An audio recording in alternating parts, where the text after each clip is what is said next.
Okay, I think commercial is done. All right, guys, I believe the commercial is back. Are done, finished. We should be back into the game. Up here in the top right corner. Fantastic. Fantastic is correct, Froden, because we have an amazing show match here. You know what? I was going to take away the introductions, but I'm going to give you the honor. Bust them out, Froden. Do it.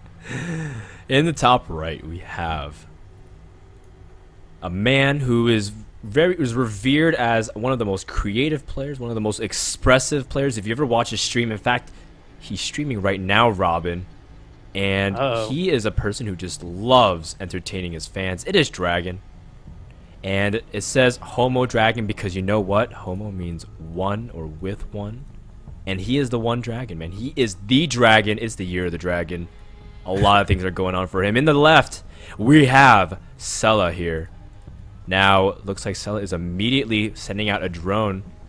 But Cella is also a player, man. He's the coach of Slayers, leading them to epic GSTL victories. He's a fantastic personality. Knows actually a surprising amount of English as well.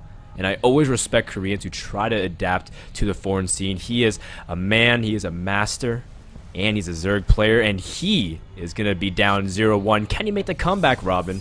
Especially on a map like Dual Sight. Some people say, you know, actually I heard some feedback the other day that Dual Sight is actually Terran favorite, despite the fact that so many people think Dual Sight helps Zerg a lot. I was talking to Kawaii Rice, and he was saying, man, it's actually a Terran map. So what do you actually think about a map on Dual Sight here for TVZ? You know what? TVZ is pretty interesting on this map. Grabbing that natural, that's a little bit interesting for Zerg. If they can hit before siege tanks get out, they can do a lot of harassment with some Zerglings. It's a lot of fun. I also actually liked what Cella did. If you notice, he took his first drone and actually scouted the second, his natural, and his third down here in the bottom right corner, making sure to look out for any proxy racks. A lot of Terran players will actually bust that out on this map because they just don't really like getting to late game against Zerg on this map, because it's really hard to grab your fourth in the bottom right and the top left, and at that point you usually have a Zerg, if they're untouched, grabbing their fourth, grabbing their fifth, have a lot of creep spread, have a lot of vision on the map. So it's interesting how the mid and late game goes down. But we actually have some statistics that have been thrown up on Dual Sight. I actually need to pull up that thread. I think Zerg actually wins against Terran, I think 56% of the time, if I remember correctly, but we'll see how this map does go down. We do have that gas here from Dragon as well as a rack, so looking like he might want to be opening up with his barbecue style once again. Hellions might be incoming. Oh yeah, man. He's got his Soju out. I mean, he's got his Bulgogi, man. He's got everything else. He's got the grill firing because he has opened up the same exact way as he did in so many other games that we've seen Dragon do, which is, of course, Factory. So he is ready to go, man.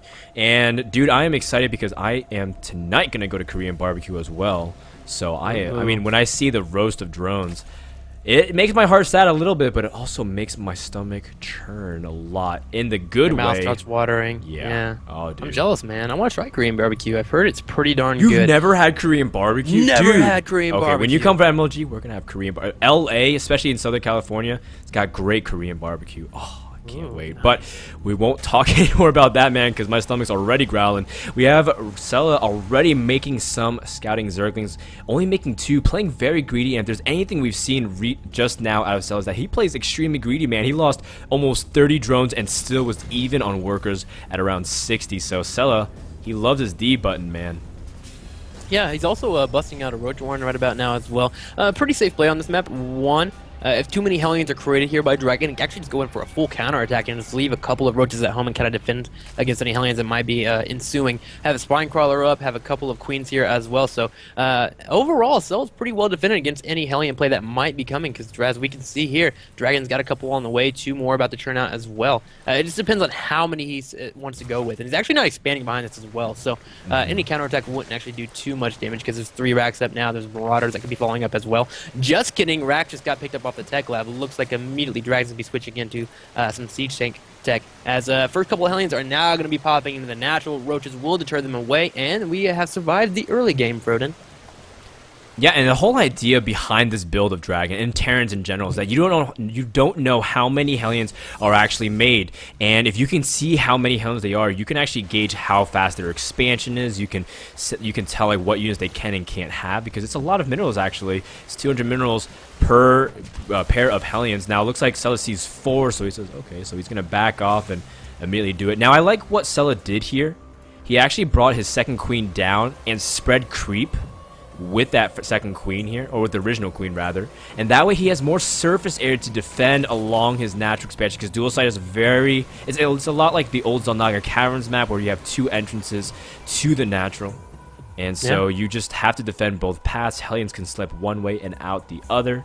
And so, of course, we do see a Cella is actually getting for 3rd hatchery as well as his 2nd and 3rd gases. So he is intending on transitioning. He feels very safe to do this. And, of course, during this whole time, though, Dragon actually didn't expand. He's actually put 2 really more scared. barracks. Oh, my goodness here. I'm really scared for Cella. Grabbing that 3rd really, really fast. Still joining up pretty heavily. Checking his units. 44 to 27. He does have 3 roaches and a couple of lings out. But overall, this army from Dragon, siege mode is about to finish up. It looks like he wants to go for about a 3 siege tank push, which is actually pretty strong. The only good thing going on for Cella, he's got his creep spread going. Does he have a Bailey nest on the way? He does not. So engaging this might... Oh, no, 2 evolution chambers actually. He's wanting to do double upgrades as well. A very greedy build here from Cella. 3rd hatchery, now going to be taking a little bit of damage from some Hellions.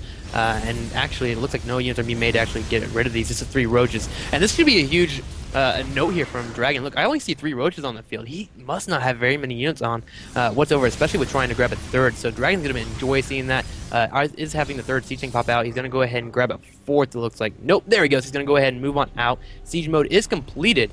Got to send those Hellions to those Zelnagas. Try and clear them out if possible. Top left is cleared, so Dragon is sneaking his way down. +1/+1 has been started up for Cella. 1 roach finally being queued up. 2 roaches being queued up, but he has no units.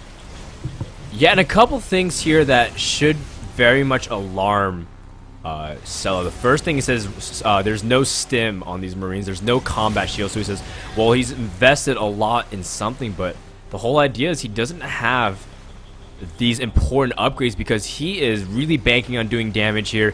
His timing attack is going to be unbelievably strong considering Cella has 6 roaches. He's got 52 drones to 28 SCVs. That is just too big of a deficit just because he doesn't have any actual army. In fact, those broodlings already double the army strength of the Zerg army. And it looks like at this point, Cella's pulling drones, but drones, they're lovers, man. They ain't fighters, Robin. Yeah, they're not doing too well here. They're basically just tickling the Marines. Siege tank's taking a little bit of damage there, but everything is destroyed there. Roaches remains left. Drone spinal cords left on the ground as well. Marines pushing their way on in, just destroying the Zerg race here. Hatchery now in trouble here at the natural, going into the yellow. 18 lings about to pop out, but they won't be able to clean it up. And I'm really disappointed in Cella, man. You usually send an Overlord in around the 6:30 to 7-minute mark. He had an Overlord over his natural. Could have sent it in, but if you look at his vision, he actually had no idea what was going on within his opponent's base whatsoever. He still sees only a command center.